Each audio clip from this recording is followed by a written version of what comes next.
22절입니다.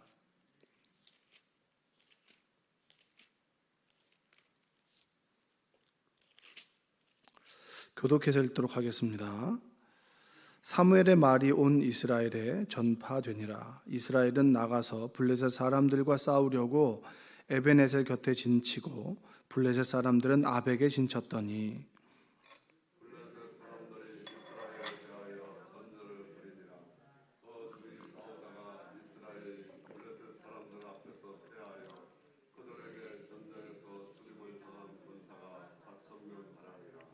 백성이 진영으로 돌아오매 이스라엘 장로들이 이르되 여호와께서 어찌하여 우리에게 오늘 블레셋 사람들 앞에 패하게 하셨는고 여호와의 언약궤를 실로에서 우리에게로 가져다가 우리 중에 있게 하여 그것으로 우리를 우리 원수들의 손에서 구원하게 하자 하니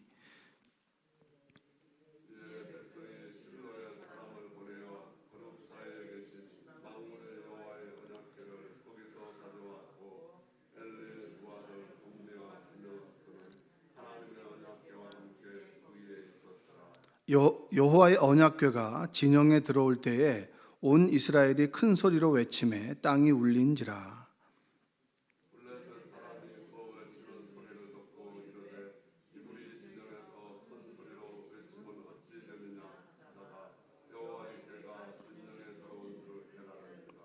블레셋 사람이 두려워하여 이르되 친히 진영에 이르렀도다 하고 또 이르되 우리에게 화로다 전날에는 이런 일이 없었도다.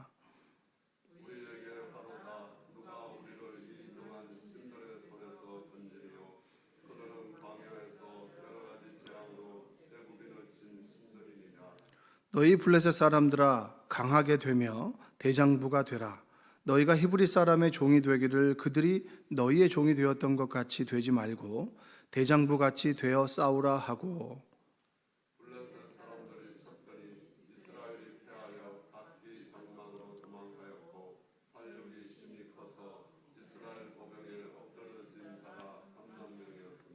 하나님의 궤는 빼앗겼고 엘리의 두 아들 홈니와 비느하스는 죽임을 당하였더라.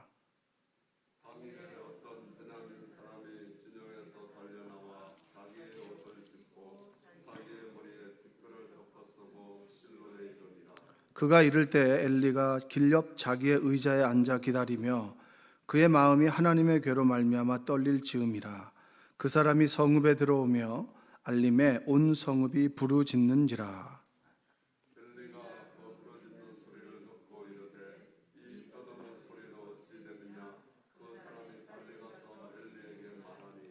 그때 엘리의 나이가 98세라. 그의 눈이 어두워서 보지 못하더라.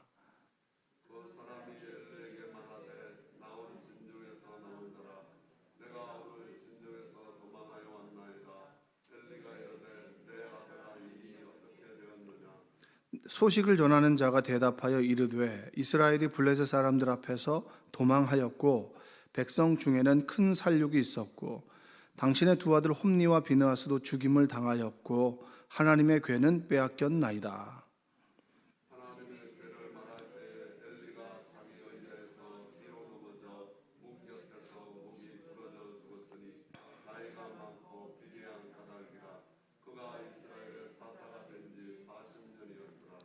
그의 며느리인 비느하스의 아내가 임신하여 해산할 때가 가까웠더니 하나님의 궤를 빼앗긴 것과 그의 시아버지와 남편이 죽은 소식을 듣고 갑자기 아파서 몸을 굽으려 해산하고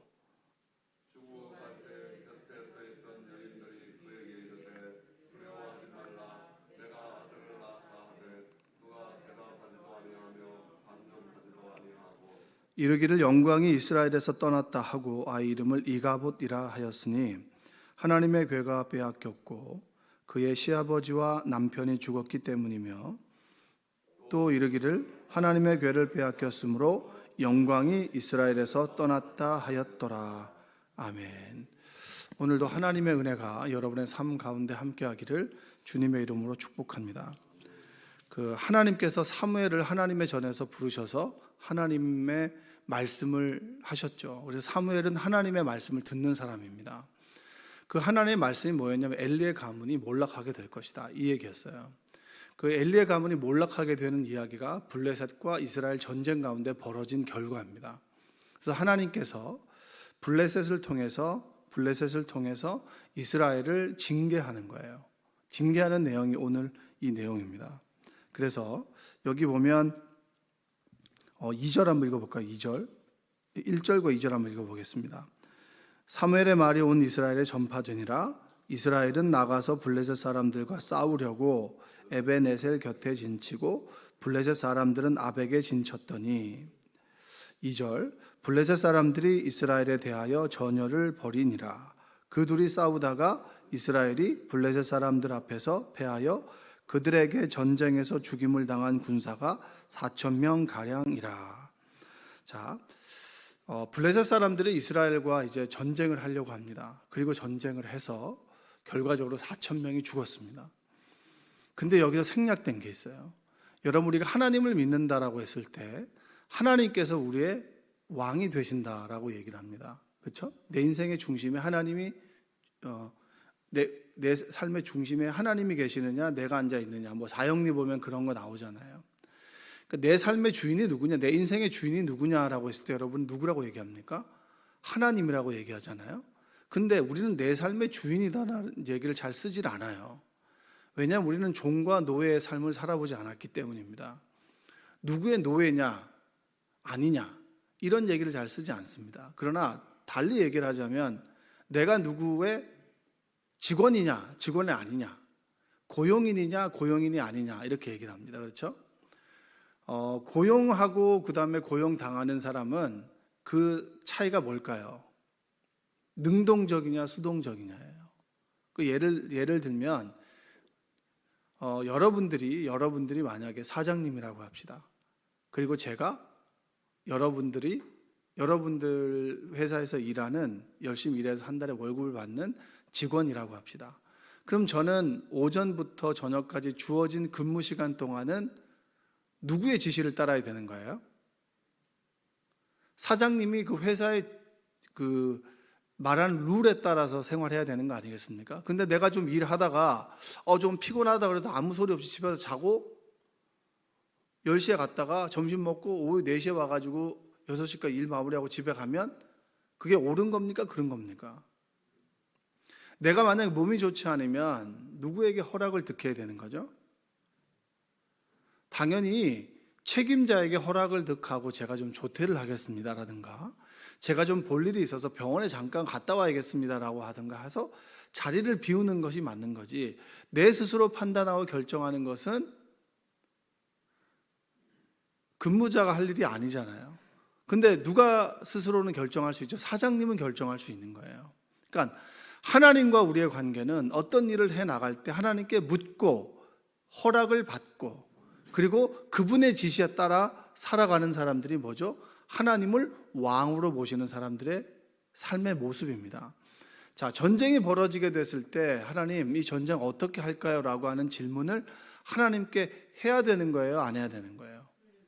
그냥 내가 스스로 전쟁에 나가자, 어떻게 하면 이길까, 내 스스로 머리를 짜내고 우리는 스스로 이렇게 살아간단 말이에요. 하나님께서 나의 왕 되신다라고 하면서도 우리는 그러한 삶을 살아가지 않습니다. 똑같아요. 1절과 2절 사이에 하나님께 묻는 사람이 아무도 없었습니다. 하나님 이 전쟁을 어떻게 해야 될까요? 여러분, 여호수아가 요단강을 건너갈 때 끊임없이 하나님과 대화하잖아요. 하나님께서 말씀하시죠. 제사장이 언약궤를 메고 가라. 그리고 그 뒤를 누가 따르라? 지파들별로 따르라는 거예요. 그리고 여리고 성 앞에서도 하나님 어떻게 할까요? 돌아라. 한 바퀴씩 돌고 마지막 날 7바퀴 돌아라. 그리고 함성을 지르면 무너질 것이다 라고 한 얘기를 하셨어요. 그러니까 그 말대로 따랐단 말이에요. 전쟁의 방식, 어떤 우리 삶의 모든 주권은 하나님께 있다라고 하는 사실이 그들은 알았기 때문에 하나님께 물었단 말이죠. 근데 여기서 보면 이 전쟁에서 블레셋에게 전쟁과 하나님 어떻게 될까요? 어떻게 누가 선봉해서 될까요? 묻는 자가 아무도 없었습니다. 그러니까 하나님이 나의 왕 되시고 하나님께서 우리의 인생을 이끌어 주셔야 된다라고 하는 것을 인정하고 고백하는 사람이 없었어요. 그러니까 당연히 4천 명이 죽는 거죠. 그걸 통해서 하나님께서 이제 이들의 생활 모습 속에서 이렇게 될 것이다라고 하는 것들을 알므로 심판하는 거예요. 그러면서도 하나님은 묻기를 원하시는데 누구도 묻는 자가 없었습니다. 자, 그래서 어떤 신학자가 얘기하죠. 자, 블레셋의 승리 이스라엘의 패배가 아니다. 하나님의 승리 이스라엘의 패배다. 이렇게 얘기합니다. 무슨 말씀인지 아세요? 5장에서 보면 우리가 읽었던 3장에서 보면 3장에서 사무엘에게 말씀하시죠. 이스라엘에 대한 엘리의 집안을 심판하겠다. 엘리의 집안을 심판하겠다라고 하는 것은 얘기는 뭐냐면 하나님의 말씀을 맡은 자로서 그 역할을 감당하지 못해서 맡은 자로서의 책임을 감당하지 못한 집안을 심판하겠다라고 하는 이야기뿐만 아니라 하나님 말씀을 따르지 않는 이스라엘에 대한 심판도 동일한 거예요. 그 심판이 이루어졌다는 얘기죠. 이루어졌다는 얘기예요. 그렇게 보면 눈에 보이는 전쟁은 블레셋의 승리, 이스라엘의 패배이지만 3장과 연결해서 보면 하나님의 승리, 이스라엘의 불순종에 대한 패배 이렇게 되는 거예요. 여러분은 어떤 일을 계획할 때 하나님께 묻고 하나님께 주시는 응답의 시간을 갖습니까? 아니면 모든 정황으로 통계로 보니까 좋아, 그러니까 이걸 선택합니까? 잘 되면 하나님의 뜻이고 그리고 안 되면 하나님 저에게 왜 그러시나요? 이렇게 얘기하지 않습니까? 똑같아요. 이들도 그렇게 얘기합니다. 이들이 전쟁에서 지고 난 다음에 생각한 게 있어요. 뭘 생각했냐면 그래, 왜 우리가 이 전쟁에서 지고 4천 명이 죽어야 되느냐? 도대체 하나님은 어디 계시냐? 하나님을 의지하고 하나님을 부르지도 않았으면서도 하나님은 도대체 어디 계시냐라는 질문을 합니다. 자, 3절 한번 읽어보세요. 3절. 백성이 진영으로 돌아오매 이스라엘 장로들이 이르되 여호와께서 어찌하여 우리에게 오늘 블레셋 사람들 앞에 패하게 하셨는고 여호와의 언약궤를 실로에서 우리에게로 가져다가 우리 중에 있게 하여 그것으로 우리를 우리 원수들의 손에서 구원하게 하자 하니. 이들이 생각하는 것은 뭐냐면 왜 우리가 하나님께서 택한 사람들인데 하나님께서 우리에게 이렇게 패배를 하게 하셨는가? 왜 우리 아들들 4천 명이 죽게 되었는가? 너무 슬프다. 하나님 도대체 어떻게 된 겁니까? 라고 물으면서 그들이 하나님께 왜 어떻게 하면 우리가 이길 수 있습니까? 우리 죄가 무엇입니까? 라고 묻지 않고. 이런 질문은 좋은 거잖아요. 하나님 왜 내 인생에서 이런 일이 벌어지나요? 내가 뭘 잘못했나요? 제가 하나님께 불순종한 게 무엇인지, 내가 하나님 말씀대로 살아가지 않은 모습이 무엇인지 돌아보는 건 좋은데 그들은 그 질문을 하고 스스로의 답을 찾아버립니다. 그 답이 뭐냐면 언약궤를 가져오자. 여러분 이 본문을 읽으면서 여러분 질문한 사람들 많을 거예요. 하나님의 언약궤를 가지고 홈니와 비느하스가 와서 블레셋과 다시 전쟁을 합니다. 그리고 난 다음에 이스라엘이 승리해요, 패배해요? 패배합니까? 패배합니까?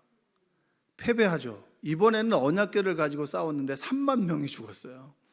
7배 반이 피해를 입은 겁니다. 그러면 여러분 한번 스스로에게 질문을 한번 해보세요. 내가 하나님 믿어도 되는 건가? 아니 하나님께서 하나님의 임재의 상징인 게 언약궤 아니겠습니까? 근데 하나님의 임재의 상징인 언약궤와 그리고 홈니와 비느하스가 좀 불순종한다 해도 하나님의 언약궤를 가지고 같이 왔는데 어떻게 우리가 패배를 당하냐? 내가 하나님을 믿는데 그리고 내가 하나님 나와 함께 계신다라고 하는 걸 아는데 왜 내 삶에 자꾸 여러 가지 어려운 일이 일어나는가라는 질문과 똑같은 거예요. 그럼 진짜 하나님이 하나님 맞는가? 근데 그런 하나님이라면 내가 믿지 않겠다. 이렇게 얘기하는 사람도 많을 거 아니에요. 언약궤가 분명히 우리 진영 가운데 있는데 왜 우리가 전쟁에서 져야 되느냐? 여러분 언약궤를 한번 살펴봅시다. 여러분 언약궤에는 세 가지가 있죠. 언약궤가 움직이는 것은 뭐냐면 내 필요에 의해서 언약궤가 움직이는 게 아니에요. 언약궤가 있는 곳에 모든 민족이 움직이는 거예요. 무슨 말씀인지 아시죠?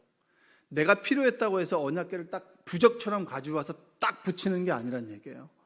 언약궤는 모든 백성들이 있는 곳, 하나님이 계신 곳에 모든 백성들이 따라가는 거예요. 언약궤가 능동적이고 백성들이 수동적인 거예요. 여러분 지금 만나면 광야를 움직일 때 구름 기둥과 불 기둥, 언약궤 그걸 따라간 것이지 백성을 따라 언약궤를 끌고 간 게 아니란 얘기예요. 가나안 땅에 들어갈 때 언약궤가 맨 먼저 갔지 백성이 맨 먼저 가지 않았고 언약궤가 뒤에 따라가지 않았다는 거예요. 이것부터가 틀렸고요. 언약궤를 한번 봅시다. 언약궤에는 세 가지 물건이 있죠. 첫 번째가 뭐가 있습니까? 만나 항아리가 있어요. 만나 항아리. 이 만나 항아리는 뭐예요? 하나님께서 너희들을 먹여 주시겠다는 거죠. 근데 이 만나를 주신 이유가 뭡니까? 자, 만나는 홍해를 건너고 난 다음에 홍해를 건너 미리암에 하나님에 대한 찬양이 끝나기도 전에 우리 먹을 게 없다는 거예요. 하나님의 은혜를 그렇게 경험했으면서도 불구하고 우리 인간들은 뭘 했죠? 왜 우리 먹을 게 없습니까? 우리를 여기서 굶어 죽이려고 하는 겁니까? 라고 하는 불평과 불만 앞에서 하나님께서 꾹 참으시고 은혜를 베풀어 주셔서 내가 너희들을 먹을 것을 책임져 주시겠다라고 하는 은혜의 표현이 만나잖아요. 우리가 얼마나 불평 불만 많이 합니까? 그럼에도 불구하고 일용할 양식을 주시는 그 하나님, 그 하나님에 대한 은혜가 만나잖아요. 그 다음에 두 번째 물건이 뭐가 있죠? 두 번째 물건이 여러분 아론의 쌍난 지팡이에요. 고라와 아비담과 그리고 모세와 아론의 권위를 부정하는 사람들, 네가 하나님께서 세운 사람이냐? 나도 하나님께서 세운 사람이다 라고 했을 때 고라 무리를 하나님께서 심판하시고 그리고 각 지파마다 누가 하나님께서 세운 사람인지 보자 라고 했을 때 아론의 지팡이 위에서 싹이 나는 거예요. 자, 누구냐? 불순종 앞에서 그들을 심판하지 아니하고 그리고 하나님의 사람을 통해서 너희를 구원할 사람이 누구냐? 모세와 아론이다. 내가 하나님께서 아론을 세우셨다라고 하는 그 의미가 뭡니까? 아론의 쌍난 지팡이. 모세와 아론을 통해서 너희를 구원하게 될 것이다. 구원해 줄 것이다 라고 하는 하나님의 사랑의 표현이 바로 아론의 쌍난 지팡이죠. 그리고 마지막으로 십계명 있잖아요. 십계명 40주 40야를 하나님과 대화하면서 기도하면서 하나님께 직접 돌판에 써서 주신 하나님의 말씀이 십계명입니다. 그 십계명을 받을 때 하나님의 사람들이라고 불렸던 이스라엘 백성들은 뭐 했죠? 우리의 신이 없어졌다는 거예요. 모세가 신이었거든요. 그들은 아직까지는 애굽의 종교관에 젖어 있었죠. 그들에게 모세는 신과 같은 사람이었어요. 기적을 베푸니까. 모세 넘어 있는 하나님이 아니라 그들은 늘 모세가 신이었단 말이에요. 모세가 눈앞에 보이지 않자 두려워서 그들은 금송아지를 만들었어요. 금송아지를 만들 때 그 금송아지 만드는 그 불순종과 그리고 불평과 불만 앞에서 하나님께서는 돌판으로 금송아지를 깨버리시고 다시 돌판을 새기셔서 주시죠. 심판받아 마땅할 이스라엘 민족을 구원해 주시고 그리고 다시 하나님의 말씀을 주신 하나님의 은혜가 뭡니까? 언약궤잖아요. 그러니까 언약궤 앞에서 우리가 뭡니까? 언약궤는 하나님께서 우리에게 시은 자, 은혜를 우리에게 베풀어 주시는 보좌라는 거예요. 그 앞에 서면 우리가 불순종했구나. 그럼에도 불구하고 우리를 먹여주시고 하나님의 사람을 통해서 우리를 인도하시고 그리고 하나님의 말씀으로 우리를 인도해 주시는구나 라고 하는 하나님의 은혜의 보좌이지 그것은 부적이 아니라는 거예요. 그러니까 이렇게 그 명태 같은 거 붙여가지고 그 다음에 여기 빨간 부적 붙이고 그 다음에 장판 들어다가 바닥에다가 부적 붙이는 그런 부적이 언약궤가 아니라는 거예요.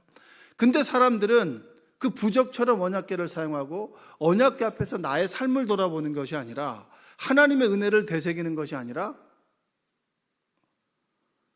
자신의 욕망을 충족시키는 그런 부적으로 언약궤를 생각했을 때 그 언약궤는 하나님의 역사의 통로가 아니죠. 언약궤가 하나님은 아니잖아요. 언약궤는 하나님의 임재의 통로인 것이지. 근데 사람들은 그것을 뭐로 알았어요? 부적으로 알았잖아요. 그러니까 당연히 지죠. 당연히 패배하는 거 아니겠습니까? 패배했어요. 3만 명이 죽었습니다. 그러니까 블레셋과 그리고 이 이스라엘 전쟁 앞에서 3만 4천 명이나 되는 사람이 죽었어요. 얼마나 절망에 빠져 있을까요? 그리고 난 다음에 소식이 전해집니다. 엘리에게 가서 언약궤를 가지고 나갔음에도 홈니와 비느하스가 죽었다. 그리고 그 언약궤를 빼앗겼다. 여러분, 이스라엘 민족들이 얼마나 이게 우습습니까? 그런데 여러분, 이게 블레셋 사람들의 고백이 더 멋집니다. 어떻게 보면 이 블레셋 사람들이 한번 볼까요? 6절 한번 읽어볼게요. 6절. 블레셋 사람이 그 외치는 소리를 듣고 이르되 히브리 진영에서 큰 소리로 외침은 어찌 됨이냐 하다가 여호와의 궤가 진영에 들어온 줄을 깨달은지라. 언약궤가 들어왔을 때 진짜 두려워했던 사람들은 블레셋 사람들이었어요. 7절. 블레셋 사람이 두려워하여 이르되 친히 진영에 이르렀도다 하고 또 이르되 우리에게 화로다. 전날에는 이런 일이 없었도다. 진짜 하나님이 온 줄로 안 거예요. 이제 우리가 졌구나. 어떻게 보면 이들이 이스라엘 민족의 신앙 고백보다 더 위대한 거예요. 두려워할 줄 알았거든요. 하나님을 두려워할 줄 아는 사람들이 어떻게 언약궤를 혼자 옮깁니까? 이들은 하나님을 두려워하게 했지만 하나님을 자신의 수족으로 생각한 거예요. 이스라엘 민족들은. 근데 블레셋 사람들은 그렇게 생각하지 않았죠. 언약궤도 빼앗기고 홈니와 비느하스가 죽었습니다. 여러분, 이게 얼마나 웃긴 일입니까? 제사장이 죽었어요. 언약궤도 빼앗겼어요. 하나님도 없고 제사장도 죽었어. 엘리에게 갔더니 엘리는 너무 비대해서 그 소식을 듣고 의자에 넘어져가지고 찧어서 돌아가셨어요. 엘리도 죽고 자식들도 죽고. 그래서 그 며느리가 아이를 낳으면서 이가봇이다. 하나님의 영광이 이스라엘을 떠났다. 이렇게 얘기합니다. 여러분, 우리는 하나님 앞에서 늘 자신을 돌아보는 사람이어야 됩니다. 하나님을 통하여 우리의 인생을 성공하는 것이 아니고, 그리고 나의 일에 하나님을 사용하여 끄집어 쓰는 사람이 아니고, 언약궤 하나님의 임재 앞에서 늘 나를 돌아봐야 돼요. 내가 그렇게 우리 아이들을 놓고 기도했습니다. 하나님께서 역사하셨어요. 하나님께서 이 아이들의 직장 문제, 건강에 대한 문제, 결혼에 대한 문제를 해결해 주셨어요. 그러면 우리가 어떤 고백을 해야 되죠? 하나님께서 우리 아이들의 앞날을 지켜주셨구나 라고 하는 고백 이전에 정말 내가 부족하고 죄 많은 우리 인생인데 하나님께서 우리 아이들의 인생까지도 책임져 주시는구나.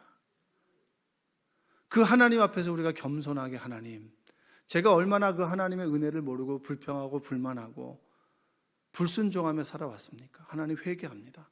이런 회개 고백이 있어야 되는 것이지, 내가 어떤 문제 앞에서 늘 하나님을 끌어다가 쓰고 버리는 일회용 물티슈가 아니라는 거예요. 하나님은 그 얘기를 지금 우리에게 해주고 있습니다. 자, 너희들이 그렇게 따르고 그렇게 경시하는, 그리고 정말 두려워하는 언약궤조차도 하나님께서 임재하지 않으면 그냥 물건일 뿐이야. 우리가 하나님의 임재 앞에서 겸손하게 어떤 일이라도 하나님께 묻고 하나님께서 답하는 그대로 인생을 살아가는 것이 가장 행복하고 귀한 인생이 되는 거야. 그걸 우리에게 이야기해 주고 있습니다. 여러분, 오늘 말씀, 엘리는 시대를 분별할 수 있는 눈이 없었어요. 지도자가 눈이 없으니까 당연히 이스라엘 백성들도 하나님의 임재를 부르짖고 간구하지 않죠. 그런 사람은 하나님께서 심판하십니다. 징계하시죠. 징계가 그들에게는 오히려 복이에요. 징계를 통해서 깨닫게 되기 때문입니다. 언약궤를 빼앗기고 난 다음에 이들에게는 어떤 목소리가 일어날까요? 사무엘을 통해서 당연히 하나님의 뜻이 무엇인지를 사무엘을 통해서 일깨우시겠죠. 자, 하나님의 언약궤를 빼앗겼어. 왜? 우리가 뭐가 잘못했을까? 뭐가 문제일까라고 하는 질문을 할 거 아닙니까? 그때 하나님께서 사무엘을 통해서 그들을 부흥시키시죠. 영적인 부흥을 시키는 것이 바로 이 사무엘 4장과 그 다음 이어지는 5장의 내용입니다. 여러분, 우리가 예배를 드립니다. 이곳에 와 있죠. 근데 이곳에 하나님의 부르짖음이 없고 하나님에 대한 부르짖음이 없고 그리고 하나님 앞에서 우리의 모습을 돌아보지 않는다면 하나님 우리 삶에 역사하시지 않아요. 성령의 임재를 간절히 간구하지 않고 그리고 부활하신 주님께서 우리 삶 가운데 함께 하시지 않는다면 우리는 이가봇 인생, 하나님께서 이스라엘을 떠났다라고 하는 고백밖에 할 수 없는 것입니다. 우리의 삶의 순간순간마다 하나님께 묻고 하나님의 은혜를 구하고 간구하고 그 하나님의 은혜와 그리고 하나님의 인도하심 따라 순종하며 하루하루를 살아가는 여러분들 되시기 바랍니다. 내 뜻과 내 계획대로 살아가지 않고 하나님을 필요할 때마다 갖다 쓰는 부적과 같은 하나님이 아니라 하나님 앞에서 나를 돌아보고 늘 그 언약궤 앞에 선 이스라엘 백성들처럼 내 불순종과 불평과 불만 앞에서도 우리를 인도하셨던 그 하나님의 은혜 앞에서 나를 늘 돌아보고 늘 나 자신을 하나님 앞에 무릎 꿇리는 그러한 순종의 사람 되시기를 주님의 이름으로 축원드립니다. 기도하겠습니다. 사랑과 은혜가 풍성하신 하나님 아버지 감사합니다. 하나님의 영광이 이스라엘을 떠났다. 주 떠나가시면 내 생명이 헛됩니다. 주 함께 하시면 내 인생은 귀한 인생이 됩니다. 하나님 우리 인생 가운데 함께하여 주옵소서. 날마다 매 순간 하나님의 역사하심을 고백하고 그분을 따르는 우리 인생들 될 수 있도록 도와주옵소서. 이 새벽에 주님 불러주시니 감사합니다. 하나님 말씀 앞에서 나를 돌아보고 기도 가운데 하나님을 귀하게 만나는 시간 되도록 우리를 인도하여 주옵소서. 예수님의 이름으로 기도합니다. 아멘.